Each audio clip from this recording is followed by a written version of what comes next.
Bonjour, c'est pour moi un grand privilège et une grande joie de me retrouver parmi vous car j'ai fréquenté ces bancs d'église il y a maintenant 30 ans, quelques mois seulement, mais c'est un bon souvenir.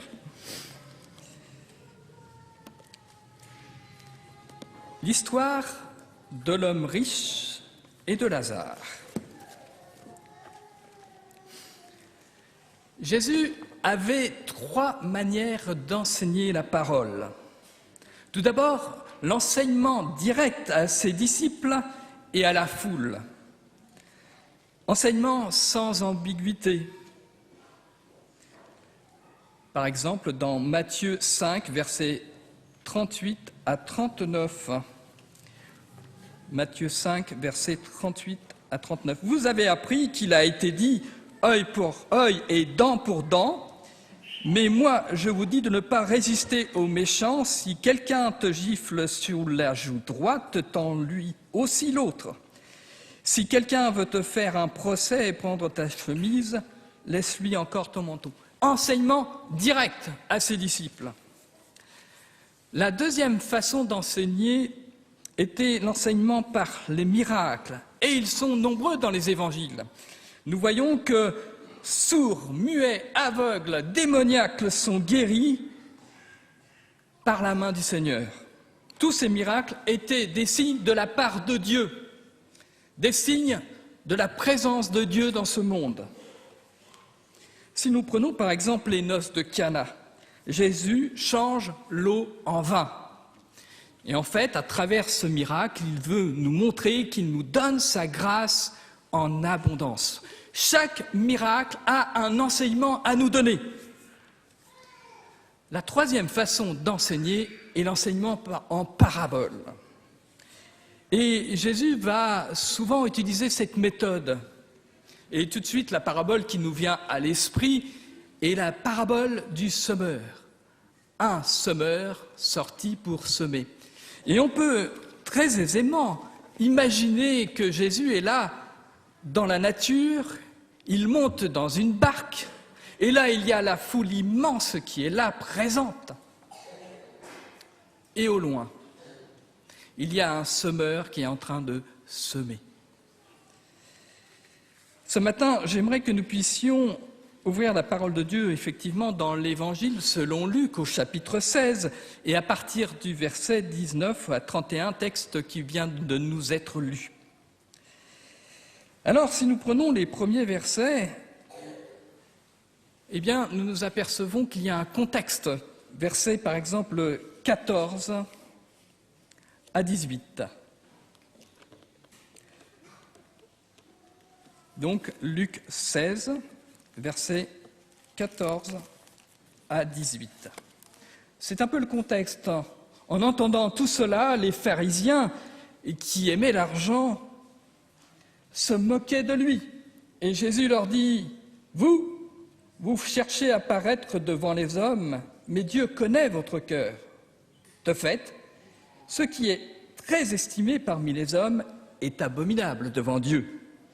La loi et les prophètes ont subsisté jusqu'à Jean. Depuis lors, la bonne nouvelle du royaume de Dieu est annoncée, et chacun cherche avec force à y entrer. Le ciel et la terre disparaîtront plus facilement que ne tombera un seul trait de la lettre de la loi. Tout homme qui renvoie sa femme ou son épouse et en épouse une autre commet un adultère, et tout homme qui épouse une femme divorcée de son mari commet un adultère. » Alors, c'est intéressant parce que là, il y a toutes sortes de sentences de la part de Dieu. Il n'y a pas un thème unique, il y a un mélange. On retrouve par exemple une question d'argent au verset 14, des pharisiens qui essaient de se justifier. On retrouve Jean-Baptiste et sa place dans l'économie du salut. On retrouve d'autres réflexions sur le divorce. Bref, un contexte assez particulier. Alors, qu'est-ce que l'on peut tirer de ce texte? Sinon, le fait de voir que les pharisiens ont la nécessité d'être justes devant Dieu. Et c'est sûrement le verset 14 qui doit servir de fil conducteur dans notre parabole de Lazare. Verset 14 où il nous est dit « En entendant tout cela, les pharisiens qui aimaient l'argent se moquaient de lui. » Ils aimaient l'argent plus que Dieu. Attitude contre laquelle Jésus met souvent en garde. Cette mise en garde est soulignée notamment au verset 13, où il est dit « Aucun serviteur ne peut servir deux maîtres, car ou il détestera le premier et aimera le second, ou il s'attachera au premier et méprisera le second. Vous ne pouvez pas servir Dieu et l'argent. » Mais revenons à notre parabole. Jésus nous met en garde contre l'amour des richesses. Et peut-être, à travers ce texte du verset 13, nous pouvons penser à ce qui s'est passé ces derniers mois, la crise financière, où quelques hommes ont permis que des milliers d'emplois soient supprimés en quelques jours. Voyons notre parabole. Deux hommes apparaissent sur la scène séparés par tout, sauf la proximité des deux hommes. Ils sont l'un à côté de l'autre. L'un est sous la table de l'autre. Le verset 19 commence comme ceci. Il y avait un homme riche qui s'habillait de pourpre et de fin lin et qui chaque jour menait joyeuse et brillante vie. On nous dit qu'il est somptueusement vêtu, c'est pour montrer effectivement son prestige, c'est pour montrer sa richesse, vêtu de pourpre et de fin lin, pour montrer sa splendeur, sa gloire. Il nous est dit qu'il menait chaque jour joyeuse vie. Il jouissait de la vie. Cependant, ne nous hâtons pas de parler d'un homme qui vivait dans la débauche, on n'en parle pas. Cet homme n'a pas de nom. Très intéressant. On ne lui consacre un seul verset d'introduction, c'est tout. Versets 20 et 21. Un pauvre du nom de Lazare, lui est nommé, était couché devant son portail couvert d'ulcères. Il aurait bien voulu se rassasier des miettes qui tombaient de la table du riche. Cependant, même les chiens venaient lécher ses ulcères. Voilà le deuxième homme. Lui, on lui consacre 2 versets.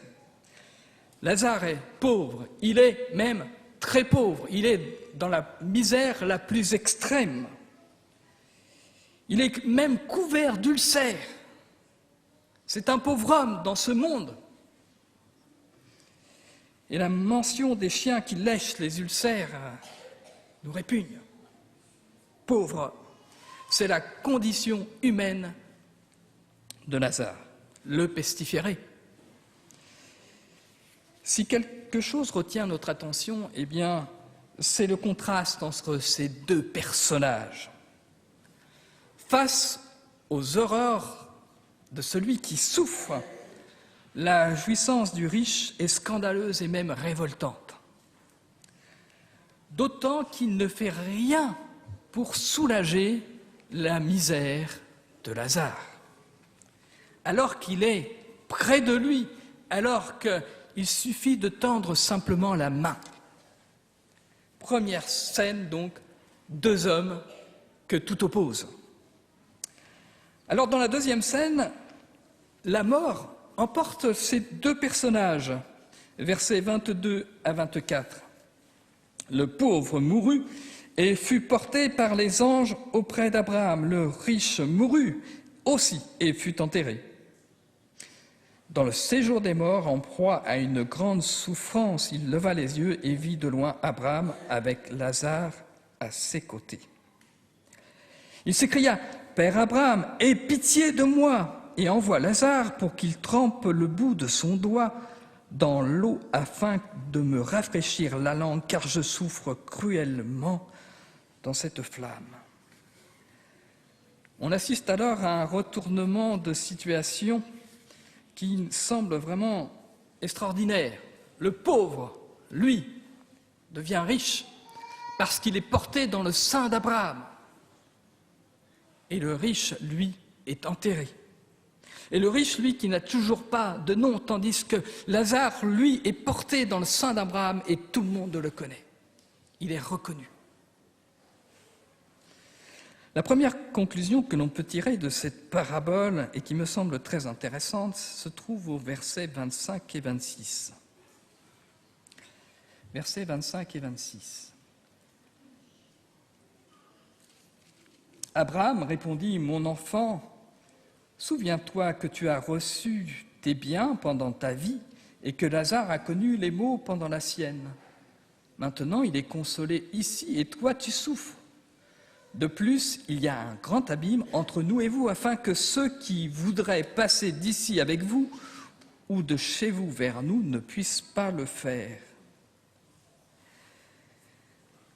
Ces versets justifient le sort réservé à l'homme riche, en soulignant qu'il est impossible de changer cet état de fait.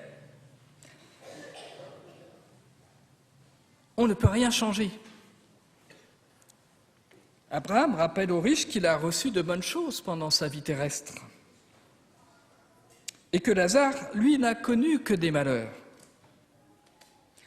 Après cette situation complètement renversée, ce riche qui souffre et Lazare qui est consolé, qui est rassasié. Abraham constate un fait et en appelle au souvenir du riche. À ce stade de notre réflexion, il n'est pas question de faire un lien de causalité entre un riche qui ne serait pas dans le royaume des cieux et puis un pauvre qui le serait. Non, c'est une question, bien sûr, d'état d'esprit. Quel est mon état d'esprit? Comment je vis mon christianisme? Et le texte sous-entend que, eh bien, il est bon que ce riche ne soit pas dans le royaume des cieux. Il y a un grand abîme entre eux, c'est-à-dire qu'il n'y a pas de retour possible. Les choses se passent finalement ici-bas. C'est ici-bas que les choses se font. Ce n'est pas dans le royaume des cieux. C'est maintenant que nous devons agir. Le récit ne se termine pas ici. Il rebondit quand le riche, à ce moment-là, lui qui est, entre guillemets, dans l'enfer, mais nous savons bien que ce n'est qu'une parabole, que ce n'est qu'une image. Et lui, qui se retrouve donc loin de Dieu, a envie de dire à ses frères, attention, envoie quelqu'un, Abraham, pour leur dire, attention, c'est maintenant sur terre que les choses se passent, afin d'éviter d'aller dans ce lieu de tourment. Alors le questionnement de ce riche revient en effet à se demander comment les riches peuvent-ils entrer dans le royaume des cieux? Ou plus exactement, en réalité, pour quelle raison ce riche-là est dans le malheur, immédiatement dans l'au-delà? La réponse des derniers versets est explicite. Le riche ne s'est pas converti. Le riche ne s'est pas repenti devant les exigences de la loi et des prophètes. C'est ce que nous disent les derniers versets. En fait, ce qui est important, c'est que nous ayons un état d'esprit de service. Ce matin, à l'école du sabbat, j'ai entendu cela à plusieurs reprises. Nous sommes là pour le service. Et je pense que nous sommes effectivement pour le service de l'humanité. L'humanité aujourd'hui, et particulièrement aujourd'hui, pour certains, pour de nombreux hommes, ça va être la précarité. Et pour quelques-uns, certainement la richesse extrême. Alors, nous sommes invités, frères et sœurs, chers amis, à vivre un christianisme authentique, à vivre aujourd'hui et non pas demain ce que Dieu nous demande. Nous l'avons compris, la condamnation éternelle des riches n'est pas inexorable. Nous sommes tous riches d'une manière ou d'une autre. Mais par contre, ce qui est important, eh bien, c'est de ne pas idolâtrer notre compte en banque, idolâtrer le maximum d'argent pour pouvoir avoir plus et toujours plus. Alors le passage que nous avons lu, rappelons-nous le verset 14, en entendant tout cela, les pharisiens qui aimaient l'argent se moquaient de lui. Ils se moquaient de lui. Ah Jésus, qu'est-ce que tu viens nous dire là? Eh bien, Seigneur, effectivement, ce qui aurait été intéressant dans cette parabole du riche, eh bien, c'est qu'il partage, nous est-il dit, simplement de son superflu, les quelques miettes dont Lazare avait besoin. Il n'était pas demandé qu'il donne tout, non, pas du tout. Non, juste quelques miettes.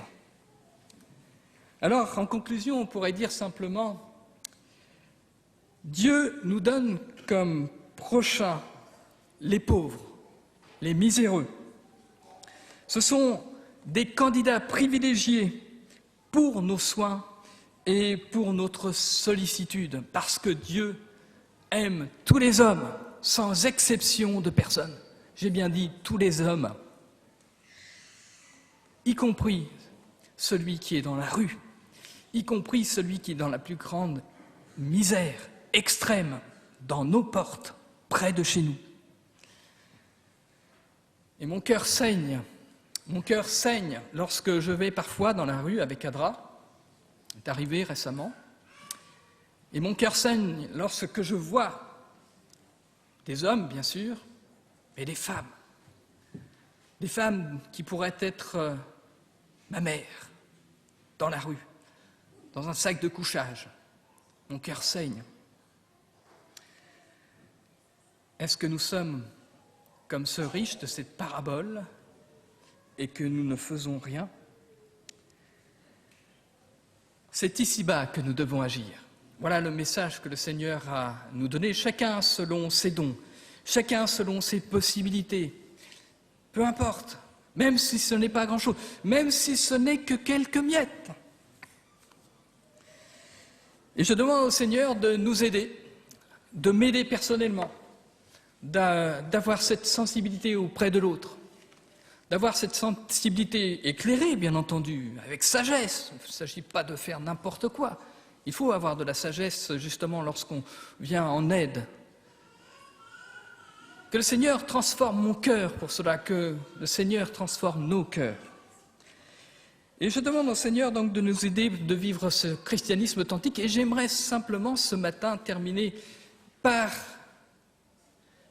une expérience vécue parmi vous, il y a 30 ans maintenant.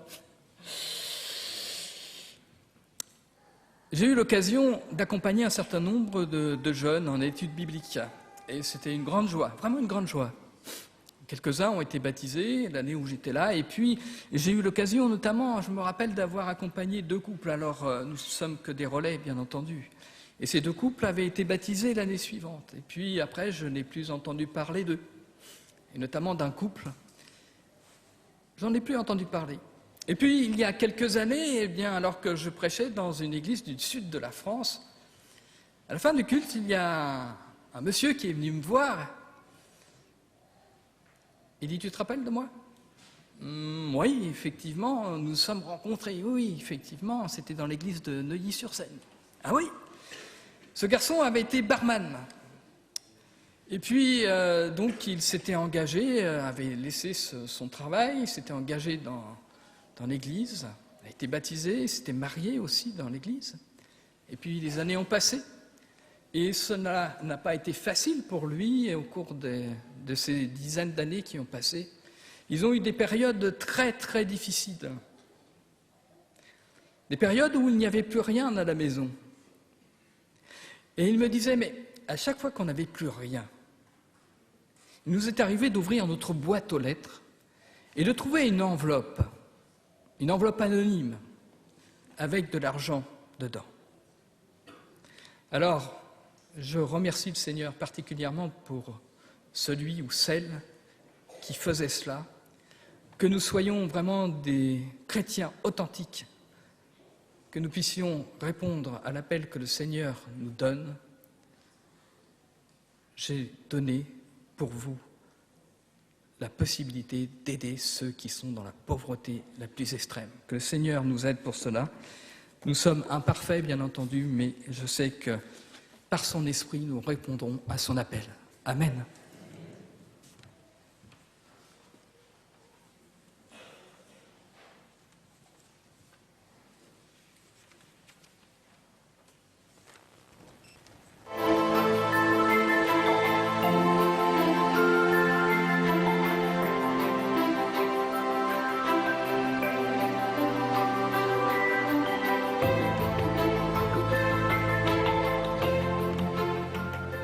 La mission d'ADRA est pour moi plus qu'importante, elle est essentielle.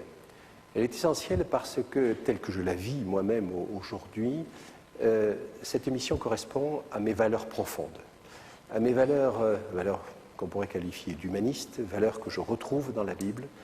Et c'est pour cela que je suis animé d'une profonde détermination dans le fait de faire avancer cette structure. S'y rajoute évidemment un effet d'émotion, de sentiment, voire ce bien que l'on peut faire autour de soi. Et le professionnalisme des partenaires, de nos interlocuteurs, est pour moi aussi quelque chose de tout à fait extraordinaire. Mais le plus important, clairement, ce sont les valeurs profondes qui animent cette organisation et que je partage entièrement. Si je me suis engagé dans l'humanitaire, c'est que ça fait 66 ans que je me bats pour les injustices, pour les choses qui ne se passent pas bien. Et je suis arrivé à un moment de ma vie où il a fallu que je m'engage dans une association. Et cette association correspond parfaitement à l'idée que j'avais de l'association humanitaire, de l'aide. Être militant, eh bien, c'est se battre. Par contre, on ne peut pas être militant partout, donc il faut faire un choix. Et ADRA a été mon choix. Je me souviendrai toujours de cette jeune mère que j'avais rencontrée en Afrique de l'Ouest et qui m'avait dit que sans ADRA, son bébé serait mort. J'étais tellement touchée, je me suis dit, il faut absolument que je m'engage dans ADRA à long terme. Et il y a quelqu'un aussi qui m'avait dit, il faut réfléchir et se dire, si c'était mon frère, ma sœur qui était dans le besoin, ne voudrais-je pas que quelqu'un aille s'occuper de lui ? Alors nous devons nous engager en faveur des autres comme nous voudrions que quelqu'un s'engage en faveur de nous ou de notre famille si nous étions dans le besoin.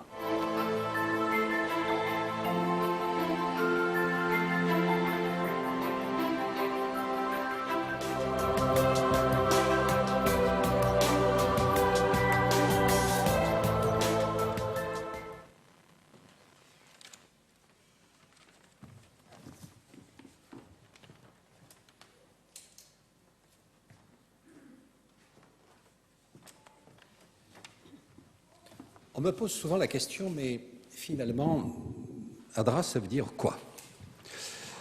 Alors ADRA, c'est un nom international.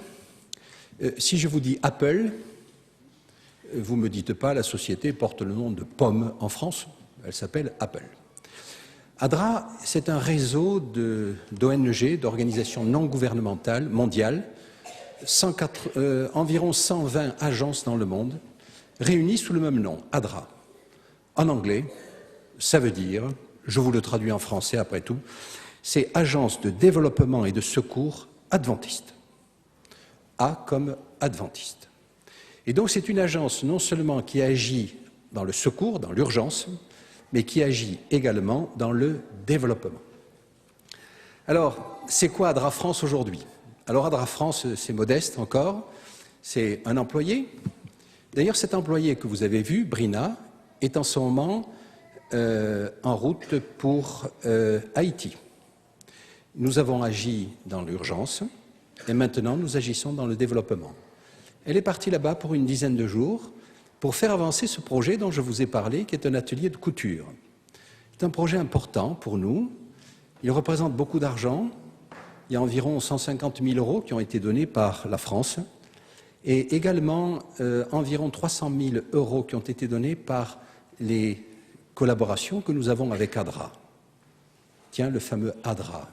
ADRA International, ADRA Canada et ADRA Suisse nous ont aidés dans ce projet. Ce projet, c'est environ 800 jeunes femmes qui vont pouvoir avoir un emploi de couturière. Les machines à coudre sont déjà achetées, sachez-le. La maison est louée. On a déjà un expatrié sur place, un Suisse, et ça, c'est le réseau qui nous permet de travailler, et le projet a démarré, grâce à vous, et grâce à ce réseau international.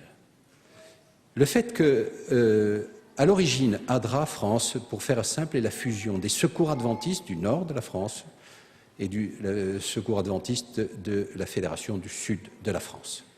Et tout ceci a donné une structure qui aujourd'hui travaille beaucoup en France au niveau d'antennes locales, et je dois féliciter d'ailleurs la responsable de l'antenne locale de Neuilly. Vous êtes ici à Neuilly une des plus fidèles et une des plus actives antennes locales de ADRA.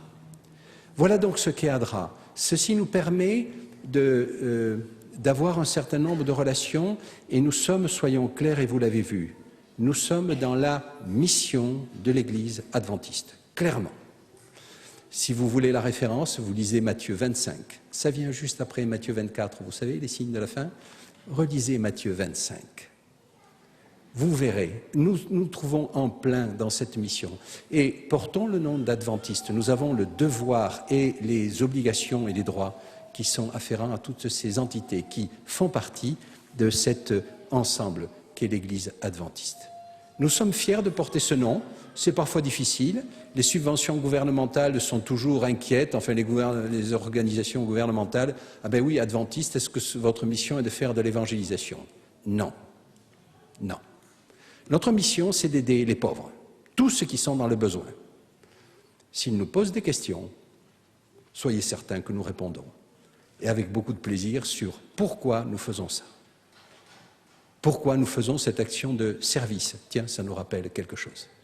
Voilà, je voulais vous présenter ADRA. Sachez qu'aujourd'hui, nous avons 4 jeunes en service volontaire, payés par l'État en grande partie et qui travaillent pour nous. Une est déjà en Haïti en ce moment.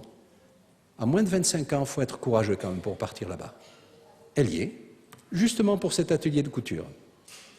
Nous en avons 2 en Albanie, qui aident en particulier les Roms. C'est impressionnant. Moins de 25 ans, courageux, décidés de passer 6 mois de leur vie, peut-être 1 an, pour aider ceux qui sont en difficulté. Et je ne vous parle pas de tous les volontaires qui travaillent, soit à ADRA France, soit dans les antennes locales ici. Merci encore à tous pour votre participation. Dites-vous que nous nous sentons pleinement en confiance avec l'Église adventiste. Le secours adventiste est plus dédié à l'Église par elle-même, ADRA France. Nous sommes adventistes, fiers de l'être et désireux d'aider tous ceux qui sont en difficulté, d'abord en France et ensuite, pourquoi pas, dans le monde.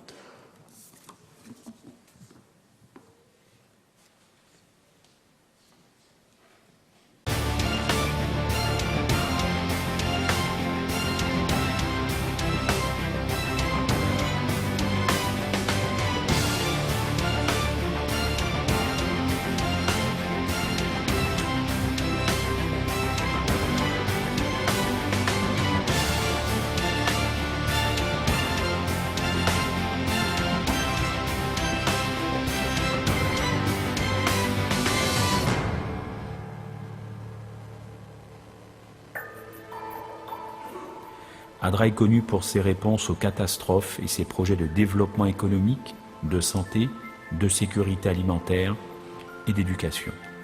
En France, le bureau d'ADRA a participé récemment à des projets en Albanie, Somalie, Roumanie, Niger, Mali, Burkina Faso, Tunisie, Japon et Haïti. Mais ADRA reconnaît qu'il ne faut pas aller loin pour trouver la pauvreté.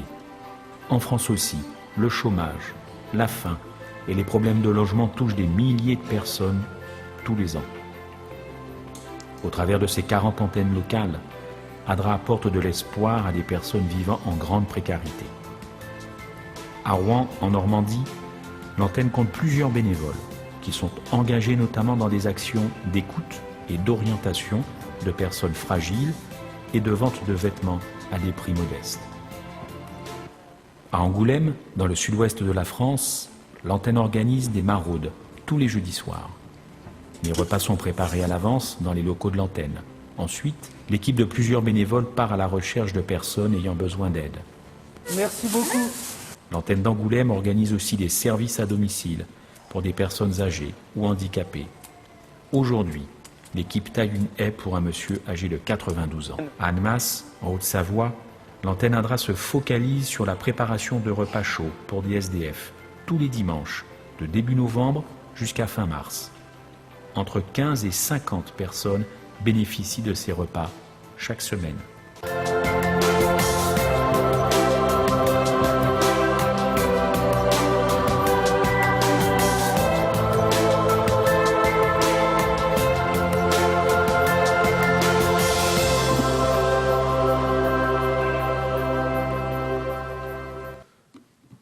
Comme l'a dit Patrick, ADRA, c'est la fusion de Secours Adventiste France Nord et France Sud. C'est aussi la fusion de manières de voir, de cultures différentes. Dans le Nord, nous avions organisé le Secours Adventiste sous la forme des relais régionaux plutôt. Et dans chaque région, nous avons donc un responsable coordinateur de la région. C'est de là qu'est née l'idée d'ouvrir une coordination régionale en Île-de-France, car c'est ici où se trouve le plus grand nombre des adventistes, d'où l'idée et la naissance d'ADRA Île-de-France. L'ADRA Île-de-France, c'est la coordination de toutes les antennes locales d'ADRA dans toute la région de l'Île-de-France, afin que leurs actions soient dirigées dans le même sens. Et dernièrement, nous avons décidé de diviser également l'Île-de-France en 4 régions, nord, sud, est et ouest, dans lesquelles chaque antenne locale appartenant à une zone géographique travaillerait ensemble parce qu'ils ont les mêmes besoins et identifieraient les mêmes actions à mettre en place. ADRA Île-de-France, c'est essentiellement un bureau de coordination, comme je vous l'ai déjà dit, mais c'est aussi l'animation de toutes ces antennes au niveau local, mais aussi le faire rayonner dans les municipalités où il se trouve. Par exemple, l'antenne locale d'ADRA dans le 13e arrondissement, qui est connue et travaille depuis 1936, créée par la sœur Nisbaum, continue à porter haut les couleurs de l'Église adventiste dans ce lieu du 13e arrondissement, mais pas seulement. Et dernièrement, lorsque nous avons rencontré le maire, il nous a demandé même plus. Il souhaiterait que cette antenne locale devienne une association d'insertion sociale. Alors nous travaillons maintenant à mettre en place cette action au sein du 13e arrondissement, mais aussi de Paris. ADRA Île-de-France, c'est aussi la coordination des sorties qui se faisaient le sabbat au soir, place de la République. Depuis que la place de la République est entrée en travaux, nous avons quelques difficultés à remettre en route cette action commune, mais en divisant notre région d'Île-de-France en 4 régions, chaque zone géographique va maintenant s'organiser autour de sa zone géographique.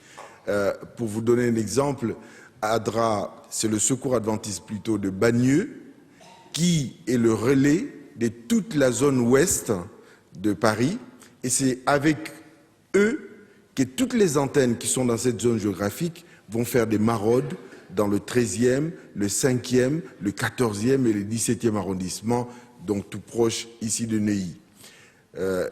Hélène, ici présente, qui gère donc l'antenne de Neuilly, elle va coordonner toute la partie sud-est.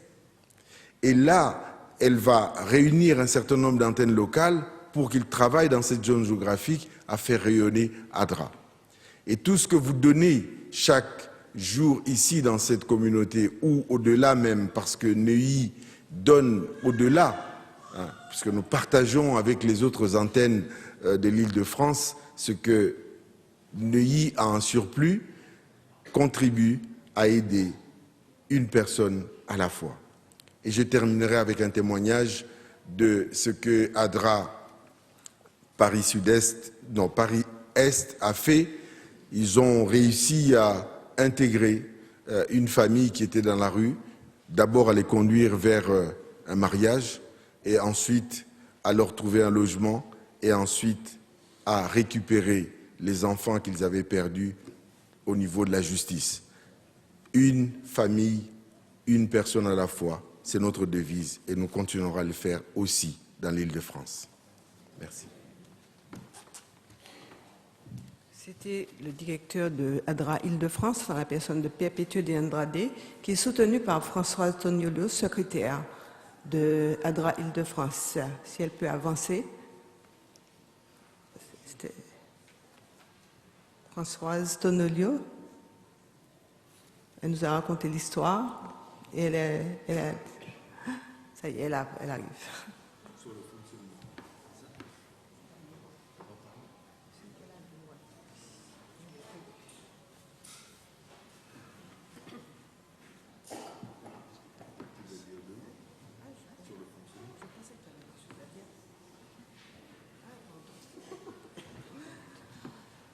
Excusez-moi, je pensais je l'avais programmée pour qu'elle dise 2 mots en tant que secrétaire sur l'ensemble de l'Île-de-France, mais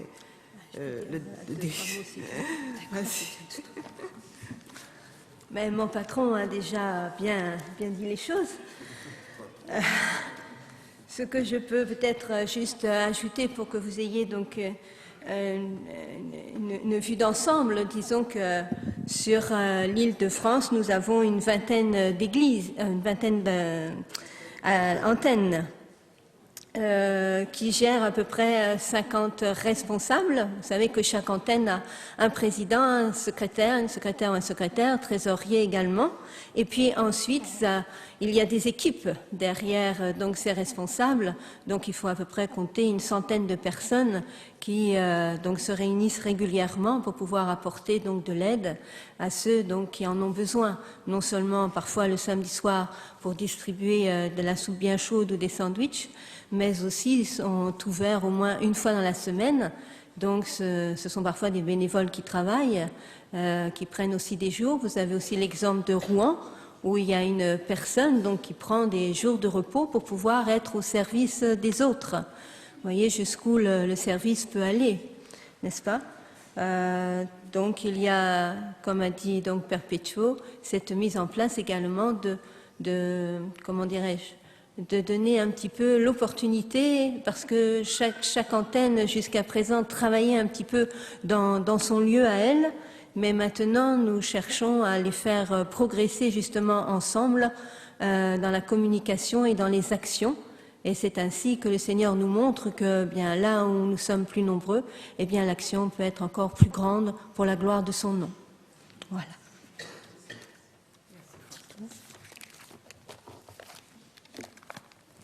Merci. Dans la vidéo qui va suivre, vous aurez l'occasion de voir quelques antennes d'Île-de-France en action.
Voilà, et nous remercions les responsables d'antenne qui sont parmi nous et les remercions au nom du Seigneur pour le travail qu'ils font dans leurs antennes.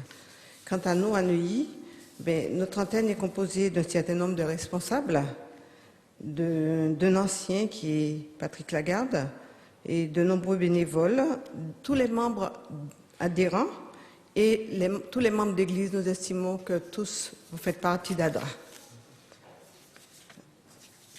Alors, excusez-moi. Nous fonctionnons avec des équipes selon un planning pour distribuer les repas. En ce moment, comme vous a dit le directeur d'ADRA Île-de-France, nous ne sortons pas directement comme nous le faisons avant jusqu'à nouvel ordre et nous vous tiendrons au courant puisque nous savons ici qu'il y a beaucoup de bénévoles qui sont prêts à nous aider, qui sont prêts à venir faire des sandwichs ou transporter avec nous les actions à mener. Maintenant, ce qu'on voudrait vous demander, parce qu'on voudrait vraiment étendre les choses, vous demander si vous avez autour de vous des aides à apporter. Nous sommes prêts à nous lever et aller ensemble vers les personnes qui sont dans le besoin. Donc nous avons des permanences au local, les mardis de 12h à 14h, mercredi de 19h à 20h et le samedi entre midi et 2h, souvent je suis là. Alors, notre financement, nos fonds proviennent des enveloppes que nous vous mettons dans la feuille d'annonce. Et samedi dernier, nous avons mis des enveloppes exprès pour l'offrande de ce jour. Des fonds exceptionnels de concerts et des dons. Et au passage, je remercie le département musique qui nous aide énormément à ce niveau-là. Et les repas de fin d'année, et je profite pour vous dire de faire des plans pour le 3 juin, vous ne serez pas déçus. Nos sorties, donc ce sont les dépenses sont pour les sandwichs, les produits d'hygiène, les aides et la part que nous donnons à ADRA France pour fonctionner et toutes les dépenses courantes. Donc notre action soutient aide financière, aide matérielle et aide alimentaire. Notre objectif, c'est de servir dès qu'il le faut. Donc, pour vous donner une petite idée de nos actions de janvier à ce jour, nous avons distribué à peu près 500 kg de vêtements et de couvertures, 200 kg de nourriture, 500 à 600 kg de mobilier, parce que nous récupérons des mobiliers pour les offrir à des personnes qui en ont besoin.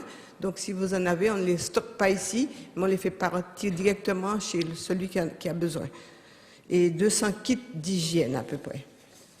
Donc nos projets, c'est sensibiliser tous les membres afin que nous fassions un meilleur travail, étendre notre partenariat. Là, nous venons de rencontrer d'ailleurs toutes les antennes, les associations de Neuilly pour faire un travail aussi dans Neuilly. Nous avons rendez-vous avec la CVS de Neuilly pour mettre en place des actions directes. Donc nous voulons aider de plus en plus selon nos moyens, mener des actions concrètes et utiles, sensibiliser tous, même les enfants, parce que parmi nous, les enfants ont envie de travailler. Il y en a qui viennent déjà nous aider chaque sabbat dans le local pour nous faire des tris, pour plier des choses, et je les remercie au passage. Et servir en commençant par la maison. Nous allons dans l'avenir mettre en place des personnes qui veulent aller directement dans les foyers où il y a des besoins. Il y a une équipe qui se prépare. Et nous voulons rester attentifs aux besoins des autres autour de nous grâce à ADRA France, ADRA Île-de-France et ADRA France et International. Donc, quelques annonces.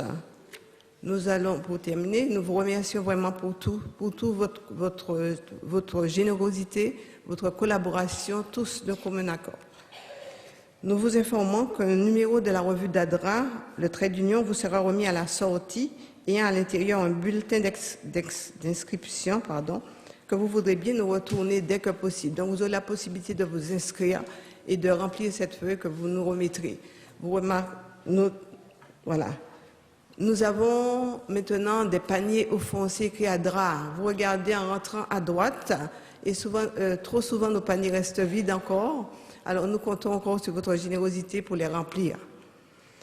Nous avons encore besoin de quelques vêtements de garçons, surtout 3 à 10 ans, et des vêtements de bébés de 0 à 1 an. Nous vous rappelons notre repas du 3 juin et nous vous informerons de toutes nos activités dans la feuille d'annonce. Alors nous vous invitons à la lire attentivement chaque sabbat. Alors l'équipe ADRA tient à remercier tous ceux qui s'investissent d'une manière ou d'une autre auprès de nous, tous nos bénévoles, chaque membre d'église, chaque enfant qui nous apporte leur aide régulièrement et tous les généreux donateurs en matériel, en vêtements, en alimentation ou en offrande. Nous vous remercions encore aujourd'hui pour votre patience, pour votre écoute, pour votre participation et pour votre générosité. Merci au nom d'ADRA et que Dieu vous bénisse. Bon sabbat.